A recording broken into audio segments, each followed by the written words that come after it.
Yeah, so we're going to talk some football now on the SportsMax Zone, moving to Europe as the UEFA Champions League Final 8 will be cemented when the second leg of the round of 16 ties are completed over the next 2 days. 4 matches are slated for Tuesday, with a focus on the clashes between Barcelona and Benfica, and of course Liverpool against the French outfit Paris Saint-Germain, with narrow 1-0 advantages for Barca and Liverpool heading into the contests. Inter Milan lead Feyenoord 2-0, while Bayern Munich hold a 3-0 advantage over their German rivals Bayer Leverkusen in the other 2 ties set for Tuesday.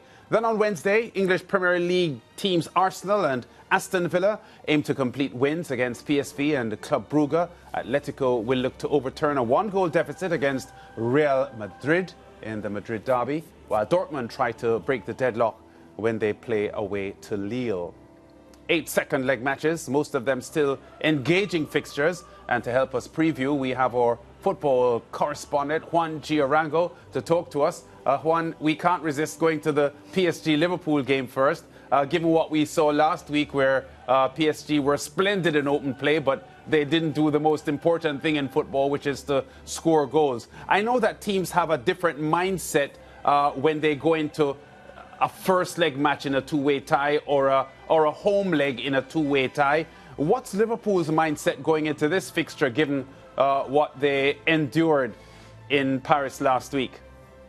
Well, yeah, I mean, it's a great question that you asked, because a lot of teams, in PSG in particular, wanted to be that team that ends up pretty much on the front foot going into Anfield, because there's one trend, or it's interesting to see 2 trends that kind of collide into each other.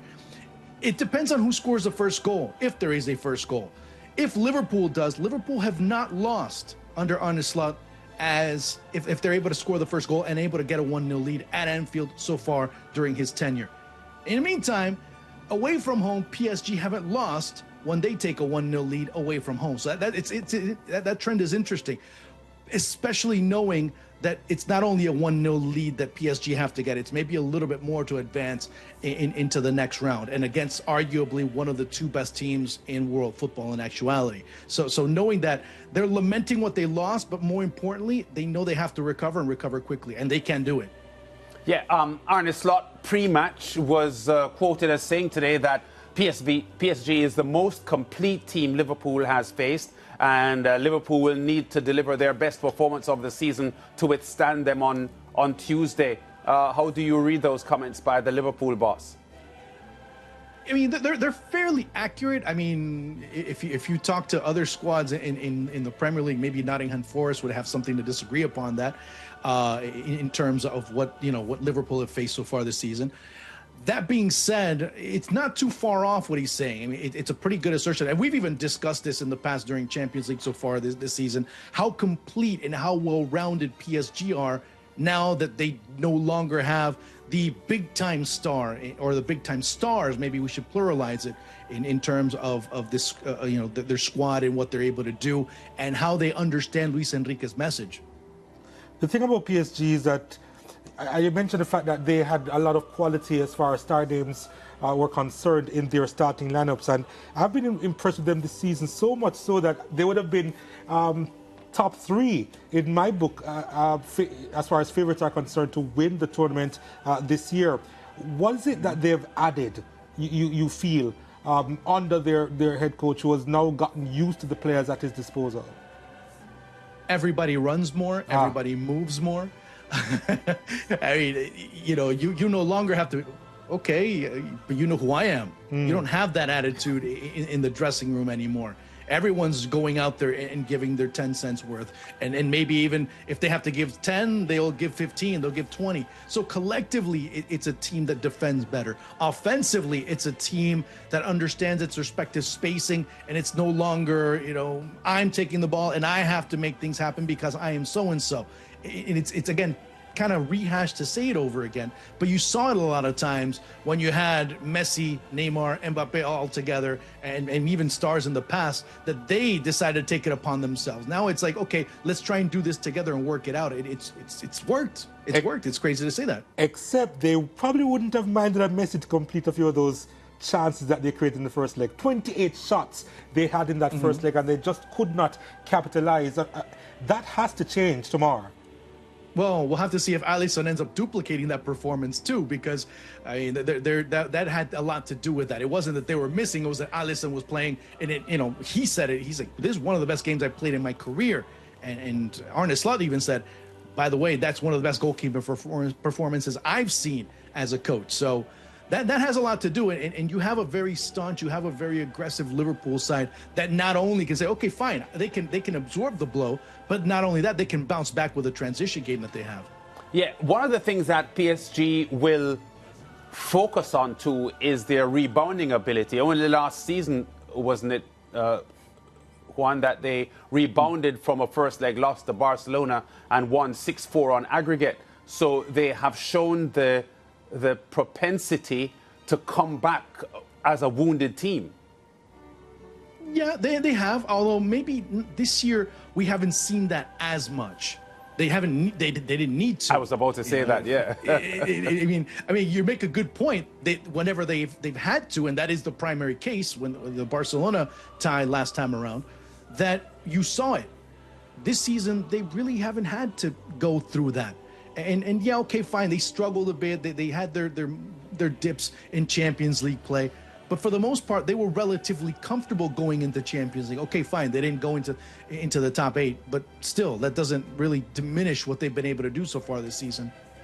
Yeah, one of the things that we like to look at in football previews is trends. And Liverpool have not lost to French opponents in their last 5 trips to Anfield, and even more so, French teams have struggled to win in England, period, against whoever it is, whether it's Liverpool or not. You know, as a strategist, you don't want to put a lot of weight on that kind of thinking, but I guess there is a reason sometimes why these trends or statistics pop up. Yeah, no, you're right. There is. The thing is, you're talking to the wrong coach about that, because Luis Enrique doesn't really. He throws that out the window. His press conferences, he kind of not underestimates, but kind of washing numbers and says, it doesn't matter to me. To me, it's about what the team's capable of doing and how they're able to implement things on the pitch. So I agree with what you're saying, but we're talking about Luis Enrique here. Yeah, Barca Benfica is also on Tuesday. Barca, domestically just overall have been a better team now than they were in 2024. Any problems you foresee for that unit with Hansi Flick? They'll have a bit of extra motivation. It's been a tough weekend for them. I mean, not for football reasons, but extra, football reasons. The passing of their team, Dr. Carlos Miñaro, who just had they had their funeral earlier today, and you had players that were in a really somber mood, board members that were there. Even Emilio Butragueño comes in as a representative for Real Madrid. So even players that were supposed to speak at the matchday -1 press conference didn't attend, so certain protocols also were changed. But Hansi Flick said something interesting. He said that this team shows the character to be able to go out there and find a motivation, and the motivation right now is to win it for Carles. And I think that's been one of the things that is going to be driving Barcelona in the home leg. Not only that the confidence that they got beating Benfica not once but twice in this Champions League away from home also is a bit of an indicator that they know that they can beat them and they know that they can control the result. Yeah, before we look ahead to Wednesday's fixtures, Juan, we suspect that Bayern should be safe with their 3-goal advantage over Leverkusen, and I would suggest that Inter should be okay as well against Feyenoord. Should be, and Arsenal should be fine. Arsenal should be way fine in terms of their result against PSV as well. Yeah. All right, let's move to Wednesday now. Which of the Wednesday matches you find most intriguing? Let's start out with the Madrid derby. I guess that's where you have to go. Correct? I mean, I don't see anything more from a more bossy standpoint, kind of more attractive than that match as of right now. I mean, there were a couple of question marks that were talking. Maybe Clement Lenglet couldn't play. Lenormand was going to be able to come in due to a knock that he suffered. Same thing for Rodrigo de Paul. A team that's a bit downtrodden, Lance, in the past couple of matches. Losing to Real Madrid in the first leg. Losing to Getafe the way that they lost. I mean, and just completely collapsing after Angel Correa ends up getting sent off is not the best way to be coming into a return leg where you have to be able, in front of your fans, to turn a 1-0 deficit around. Yeah, and while we respect the colossal stature that Real Madrid has in European football, the fact is, in recent times, they have looked a little off their best. Even this past weekend, Vallecano tested them, and they were seen as a pretty unimpressive performer over the weekend in La Liga, even though we have to understand that when you have an important UEFA Champions League coming up in the coming days, your focus may not be so much on your domestic fixture. Very true, but this year's a little bit different. They can't completely discard La Liga. They know that they have to be able to keep at least an eye for the next couple of days on La Liga because of that. And keep in mind also, Rayo Vallecano has been very competitive against Real Madrid so far this season. The return leg also was a very tight result for Madrid. But you know what? There's one thing, and if you look at how Real Madrid were able to come away with a 2-1 victory, yes, it was suffered. Yes, it was one that they had to grind out in the second half. But they have the propensity of having those individual moments of brilliance. Mbappe scores, and then the goal that Vinicius scores ends up really saying, well, you know what? They have what it takes to be able to get the win. And in this competition, against a team that they basically had their number relatively well, that could be the case.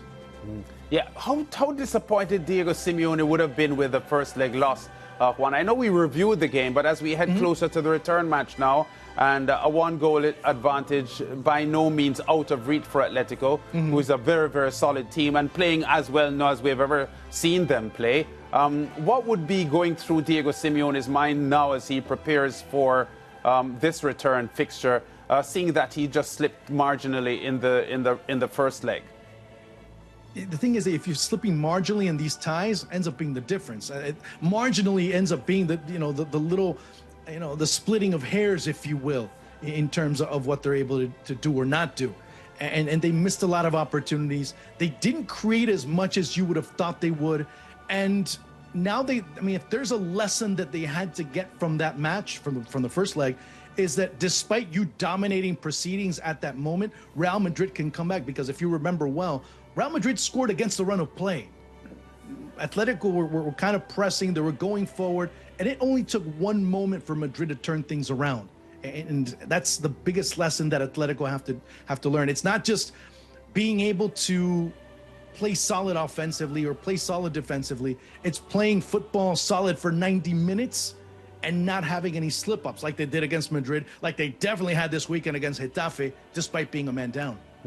Yeah, apart from Liverpool, the other two English teams, Aston Villa and Arsenal, have fixtures on Wednesday as well. Your thoughts on their assignments as they look to progress to the quarters? Can I go with the easy one first? Yeah, you can. Let's move on because it's 7-1. But for Arsenal, it's one of those moments where they're obligated to be able to win this way, because the biggest question mark that they've had over the past few months is, well, can they score? As Martin Odegaard goes, so do they. Oh, Bukayo Saka, how he missed D. Well, the other day, I'm talking about Odegaard, ends up playing very well. Saka wasn't missed as much, but at this point in the season, and you saw it by the reaction post-match from Mikel Arteta this past weekend, that losing the points that they did, well, ends up kind of shifting the focus, if you will, on Champions League.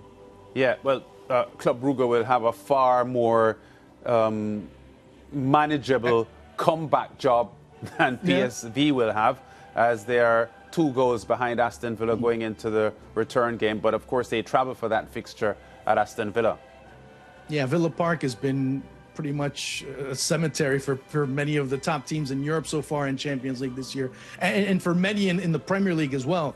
So, yeah, okay, fine. It's more, for lack of a better term, accessible compared to PSV, well, things could be worse, right?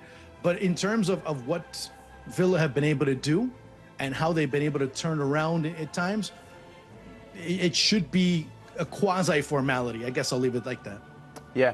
Okay, Juan, we're going to leave it here shortly, but as we head into Tuesday's matches, I think the Leverkusen Bayern Munich game will be live on SportsMax too, but all matches will be on the SportsMax platforms for all to see.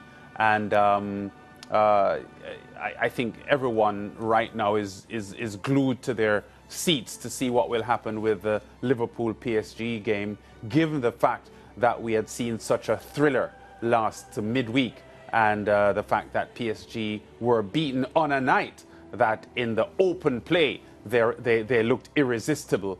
But you have to hand it to Liverpool for fighting and getting a result that's favourable to them as they look ahead to this return game on Tuesday, Juan.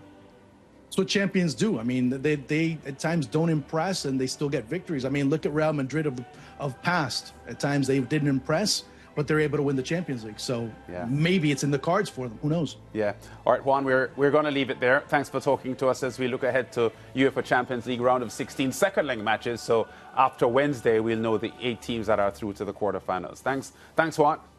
All right, see you then. Bye.